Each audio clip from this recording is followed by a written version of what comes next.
नमस्कार। आज हम बात कर रहे हैं अंग्रेजी ग्रामर की एक बहुत ज़रूरी चीज़ पर, टेंसेस, मतलब क्रिया के काल। हाँ जी। और ख़ास तौर पर हम देख रहे हैं प्रेजेंट टेंसेस को।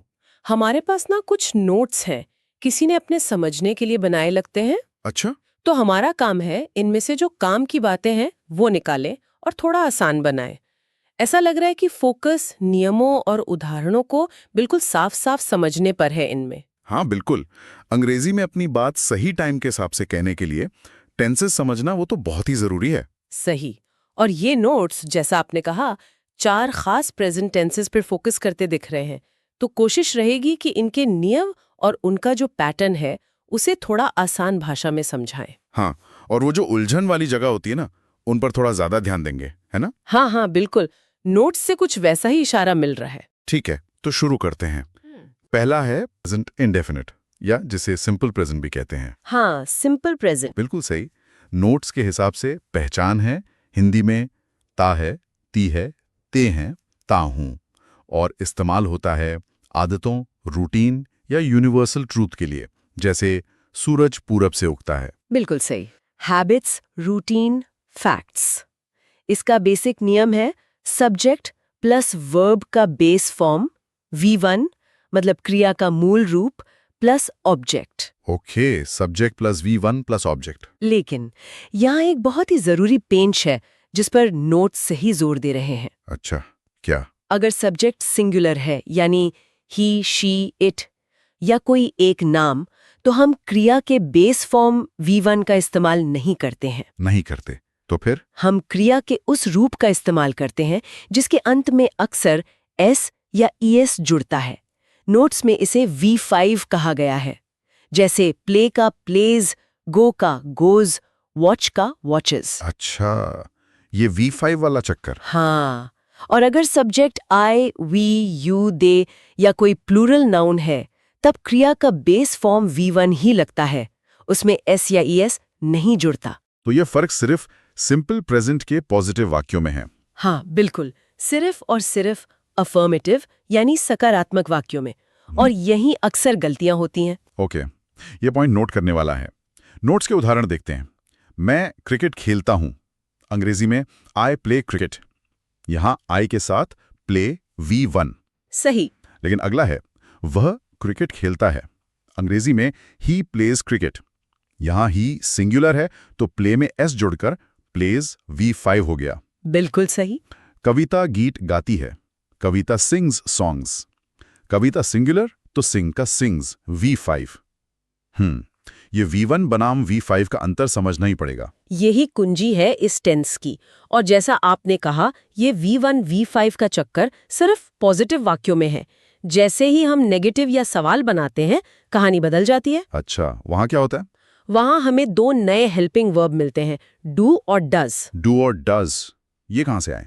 ये सिंपल प्रेजेंट के नेगेटिव और इंटेरोगेटिव वाक्यों के लिए ही आते हैं। डू का इस्तेमाल होता है आई, वी, यू, दे और प्लूरल सब्जेक्ट्स के साथ। ओके। और डज का इस्तेमाल होता है ही, शी, इट और सिंगुलर सब्जेक्ट्स के साथ। डज सिंगुलर के साथ, मतलब एस वाला कनेक्शन यहां भी है। हाँ, आप ऐसा समझ सकते हैं। और सबसे जरूरी बात जिसे बिल्कुल याद रखना है, जब वाक्य में डू या डज आ जाता है तो जो मेन वर्ब है वो हमेशा अपने बेस फॉर्म V1 में वापस आ जाता है।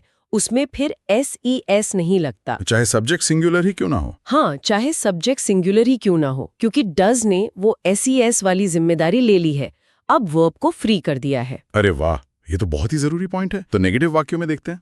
नोट्स में है, तुम स्कूल नहीं जाते हो, अंग्रेजी में you do not go to school. You के साथ डू लगा और क्रिया गो अपने बेस फॉर्म V1 में है। बिल्कुल। वो स्कूल नहीं जाती है, अंग्रेजी में she does not go to school. यहां शी सिंगुलर है तो डज लगा और क्रिया गो V1 ही रही, गोज नहीं हुई, क्योंकि डज आ गया है। एकदम सही। डज आ गया तो वर्ब से S हट गया। शी डज नॉट गो। हाँ, ये बात अब बिल्कुल साफ हुई। और सवाल बनाने का पैटर्न भी वही है जो हमने पहले देखा था। मतलब डू डज शुरू में। हाँ ना वाले सवालों के लिए डू या डज वाक्य के शुरू में, सब्जेक्ट से पहले। जैसे क्या वे इंग्लिश बोलते हैं, अंग्रेजी में do they speak English. Do लगा दे के लिए और क्रिया स्पीक बेस फॉर्म V1 में। Do they speak English. ठीक है। और WH वाले सवाल सिंपल प्रेजेंट में। क्रम वही रहेगा दोस्त। WH शब्द सबसे पहले, फिर डू या डज सब्जेक्ट के हिसाब से, फिर सब्जेक्ट और आखिर में मेन वर्ब का बेस फॉर्म V1। नोट्स का उदाहरण है, आप इंग्लिश कैसे सीखते हो? अंग्रेजी में how do you learn English. How पहले, फिर डू यू के लिए, फिर यू, फिर learn V1। How do you learn English, समझ गया। और अगर होता वह हॉकी कब खेलती है, तो बनता When does she play hockey?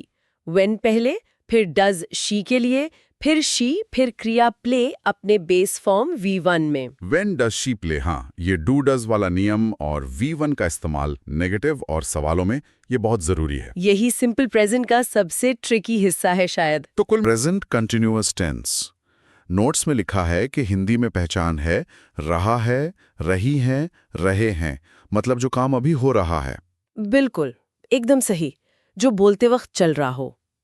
इसका जो बेसिक स्ट्रक्चर है वो है सब्जेक्ट यानी कर्ता। हाँ, फिर इज, एम या आर में से कोई एक। फिर वर्ब यानी क्रिया, उसका ING वाला रूप। नोट्स में शायद V4 लिखा है इसे, मतलब वर्ब की चौथी फॉर्म। अच्छा, V4 मतलब ING फॉर्म। ठीक है। हाँ, जैसे राइटिंग, गोइंग, प्लेइंग। और फिर आता है ऑब्जेक्ट या जो भी वाक्य का बाकी हिस्सा है। अब इज, एम या आर क्या लगेगा, ये पूरी तरह सब्जेक्ट पर डिपेंड करता है। हाँ, ये तालमेल तो जरूरी है। बिल्कुल, नोट्स में भी साफ है, आई के साथ हमेशा एम। हमेशा एम। हाँ, और अगर सब्जेक्ट सिंगुलर है, मतलब एक वचन, ही, शी, इट या कोई एक नाम, तो इज लगेगा। इज, ठीक है। और अगर सब्जेक्ट प्लूरल है, बहुवचन, वी, यू, दे या एक से ज्यादा नाम, तो फिर आर लगता है। ये अग्रीमेंट बहुत जरूरी है। हाँ, ये बात पकड़ में आ गई। नोट्स में उदाहरण भी दिए हैं, जैसे वह पत्र लिख रही है, अंग्रेजी में she is writing a letter, तो शी सिंगुलर इसलिए इज आ गया। सही। और दूसरा, मैं क्रिकेट खेल रहा हूं, आई एम प्लेइंग क्रिकेट, यहां आई के साथ एम, ये तो काफी सीधा है। हाँ, ये वाला निस्बतन सीधा है। लेकिन मान लीजिए इन्हीं वाक्यों को नेगेटिव बनाना हो, मतलब नहीं वाला, या फिर सवाल पूछना हो, इसका भी जिक्र है नोट्स में। हाँ है। स्ट्रक्चर काफी हद तक वही रहता है, बस कुछ शब्दों की जगह बदलती है। नेगेटिव बनाने के लिए, मतलब नहीं जोड़ने के लिए, इज, एम, आर के ठीक बाद नॉट लगा देते हैं। अच्छा, बस बाद में। हाँ, बस बाद में। जैसे नोट्स का उदाहरण है, वे फिल्म नहीं देख रहे हैं, अंग्रेजी में they are not seeing a film. देखा, आर के बाद नॉट। ठीक है, they are not seeing a film, समझ गया।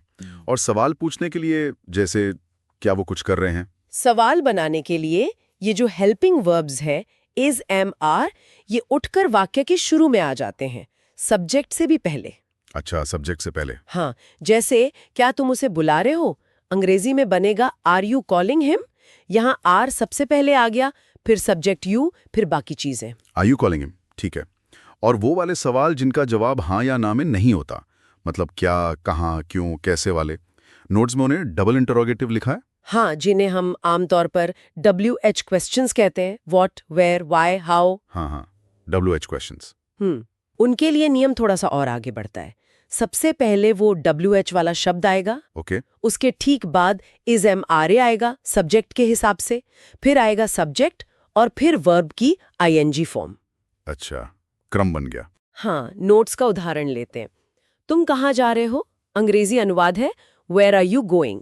देखिए, पहले वेयर, फिर आर क्योंकि सब्जेक्ट यू है, फिर यू और आखिर में गोइंग। तो ये जो हेल्पिंग वर्ब की पोजीशन है ना, वही खेल बदल देती है। हाँ, ये हेल्पिंग वर्ब की जगह बदलना है, ये पॉइंट जरूरी लग रहा है। चलिए अब अगला टेंस देखते हैं, प्रेजेंट परफेक्ट। नोट्स कहते हैं इसकी पहचान हिंदी में चुका है, चुकी हैं, चुके हैं या लिया है जैसे शब्दों से होती है। ऐसा लगता है ये उन कामों के लिए है जो बस अभी अभी खत्म हुए हैं। हाँ, ये इसका एक कॉमन यूज है। प्रेजेंट परफेक्ट का असल काम है किसी बीते हुए एक्शन को प्रेजेंट से कनेक्ट करना, मतलब काम हो चुका है पर उसका असर या रेलेवेंस अभी है। अच्छा, कनेक्शन है प्रेजेंट से। हाँ, इसका नियम है सब्जेक्ट प्लस हैव या हैज प्लस वर्ब का पास्ट पार्टिसिपल रूप, जिसे V3 कहते हैं, मतलब तीसरा रूप, plus object. Okay, V3 form जैसे ड्रिवन, ईटन, गॉन। हाँ बिल्कुल वही। और यहाँ भी हैव लगेगा या हैज, ये सब्जेक्ट तय करेगा। हैव लगता है आई, वी, यू, दे और प्लूरल सब्जेक्ट्स के साथ। ठीक है। और हैज लगता है ही, शी, इट और सिंगुलर सब्जेक्ट्स के साथ। तो यहाँ हेल्पिंग वर्ब बदल गए, इज एमआर की जगह अब हैव हैज आ गए। सही पकड़ा। नोट्स में उदाहरण है, हम उसे रुपए दे चुके हैं। अनुवाद है we have given him money. We plural है तो हैव लगा। बिल्कुल। और दूसरा, वह किताब खरीद चुका है। He has bought a book. यहाँ ही सिंगुलर है तो हैज आ गया। ये फर्क साफ है। एकदम साफ। और अच्छी बात यह है कि नेगेटिव और सवाल बनाने का लॉजिक यहाँ भी वैसा ही है जैसा प्रेजेंट कंटिन्यूअस में था। अच्छा, कैसे? नेगेटिव बनाने के लिए नॉट शब्द हैव या हैज के बाद आता है। जैसे अगर कहना हो उसने पत्र नहीं लिखा है, तो अंग्रेजी में होगा she has not written a letter. She has not written. ठीक है।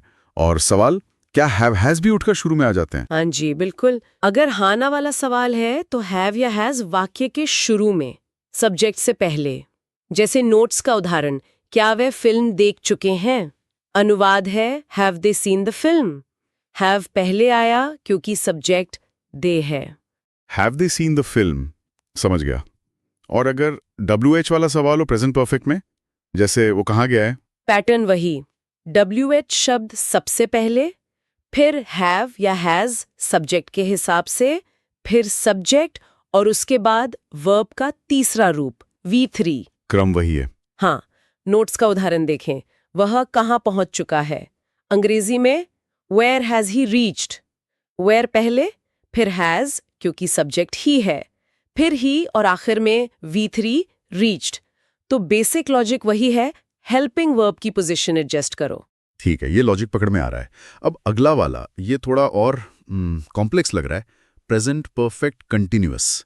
नोट्स में पहचान बताई है, ता आ रहा है, ती आ रही है, ते आ रहे हैं।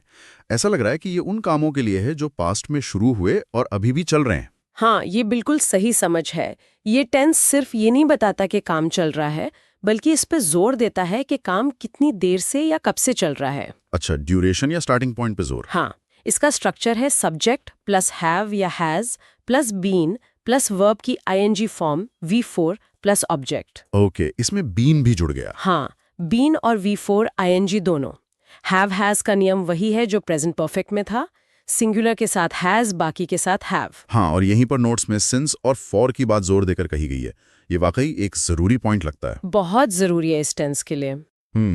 नोट्स कहते हैं सिंस पॉइंट ऑफ टाइम के लिए, सिंस मंडे, सिंस 1947, और फॉर पीरियड ऑफ टाइम के लिए, फॉर 2 आवर्स, फॉर 10 मिनट्स। बिल्कुल, यही इसका क्रक्स है। ये बताते हैं कि एक्शन कब शुरू हुआ, सिंस, या कितने समय से चल रहा है, फॉर। नोट्स के उदाहरण देखें, बात और साफ होगी। हाँ, देखते हैं। पहला, वह 1 घंटे से पत्र लिखती आ रही है। अंग्रेजी है she has been writing a letter for an hour. यहाँ फॉर एन आवर ड्यूरेशन बता रहा है। सही, 1 घंटा ये अवधि है। मैं उससे सोमवार से मिलता आ रहा हूं। अंग्रेजी में I have been meeting him since Monday. यहाँ सिंस मंडे स्टार्टिंग पॉइंट बता रहा है। एकदम, ये फर्क समझना बहुत जरूरी है। फॉर माने अवधि, सिंस माने शुरू का समय। और इसमें सवाल कैसे बनेंगे? क्या यहाँ भी हेल्पिंग वर्ब मतलब हैव हैज वो आगे आ जाएगा? हाँ, पैटर्न यहाँ भी वही फॉलो होता है। हाना वाले सवालों के लिए हैव या हैज वाक्य के शुरू में, सब्जेक्ट से पहले। अच्छा। नोट्स का उदाहरण देखें, क्या शिक्षक 10 मिनट से फ्रेंच पढ़ाते आ रहे हैं? अनुवाद है has the teacher been teaching French for 10 minutes. Has पहले आया, फिर सब्जेक्ट द टीचर, फिर बाकी का हिस्सा been teaching. Has the teacher been teaching. Okay. और WH वाले सवाल, उनका क्रम क्या रहेगा? जैसे हम कहाँ जाते रहे हैं। उनके लिए भी स्थापित क्रम है। WH शब्द सबसे पहले, फिर हैव या हैज सब्जेक्ट के अनुसार, फिर सब्जेक्ट और फिर बिन प्लस वर्ब की ING फॉर्म प्लस ऑब्जेक्ट वाला पूरा हिस्सा एक साथ। हाँ, नोट्स में उदाहरण है, हम आधे घंटे से कहाँ जाते रहे हैं? अंग्रेजी में Where have we been going for half an hour? क्रम देखें, where, फिर have, we के लिए, फिर we और फिर been going। ध्यान दें कि बिन और ING फॉर्म सब्जेक्ट के बाद एक साथ रहते हैं। ठीक है, ये भी समझ आ गया। हिस्सा है शायद। तो कुल मिलाकर हमने ये 4 प्रेजेंट टेंसेस देखे। ऐसा लगता है कि इन नोट्स को बनाने वाले के लिए जो मुख्य चीजें थीं वो शायद यही थी, किस टेंस में कौन सा helping verb, is, am, are, have, has या डू, डज लगेगा। हाँ। और क्रिया का कौन सा रूप V1, V3, V4 या V5 इस्तेमाल होगा। और ये सब सब्जेक्ट पर कैसे निर्भर करता है। आपने बिल्कुल सही निचोड़ निकाला है। सब्जेक्ट वर्ब अग्रीमेंट मतलब कर्ता और क्रिया का सही मेल, और हर टेंस का फंक्शन क्या है। कोई काम चल रहा है, पूरा हो गया है, कुछ समय से चल रहा है या आदत है, ये समझना बेसिक है। और जैसा हमने देखा, नेगेटिव और सवाल बनाने के लिए हेल्पिंग वर्ब की जगह बदलना एक कॉमन पैटर्न है, सिवाय सिंपल प्रेजेंट के जहां डू डज की एंट्री होती है और वो वर्ब को V1 पर ले आते हैं। हाँ, वो एक स्पेशल केस है। ये नोट्स खासकर सिंपल प्रेजेंट में V1, V5 और डू डज के उदाहरणों के साथ नियमों की एक अच्छी साफ बुनियाद देते हैं। तो ये थी अंग्रेजी के 4 मुख्य प्रेजेंट टेंसेस पर एक करीबी नजर। Exactly. हमने उन नियमों और बारीकियों को समझने की कोशिश की जो इस नोट्स में दी गई थी। हेल्पिंग वर्ब का चुनाव, क्रिया का सही रूप, और खासकर सिंपल प्रेजेंट टेंस की वो SES वाली बात और डू डज का फंडा, ये कुछ खास बातें थी। वाकई ये नियम एक ठोस आधार जरूर बनाते हैं, लेकिन ये भी याद रखना जरूरी है कि असल बातचीत में या लिखने में कौन सा टेंस यूज करना है, ये अक्सर कॉन्टेक्स्ट संदर्भ पर भी निर्भर करता है। अच्छा, हमेशा इतने सख्त नियम नहीं चलते। कभी कभी थोड़ी फ्लेक्सिबिलिटी होती है या जोर देने के लिए थोड़ा अलग टेंस यूज हो जाता है। खैर, वो आगे की बात है, पर शायद आगे सोचने के लिए एक दिलचस्प पॉइंट ये हो सकता है कि ये जो चारों प्रेजेंट टेंसेस हैं, हाँ, ये पास्ट टेंसेस और फ्यूचर टेंसेस से कैसे जुड़ते हैं और उनसे अलग कैसे हैं।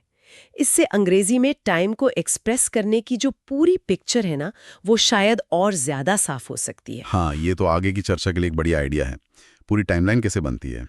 खैर, फिलहाल इस विश्लेषण के लिए इतना ही।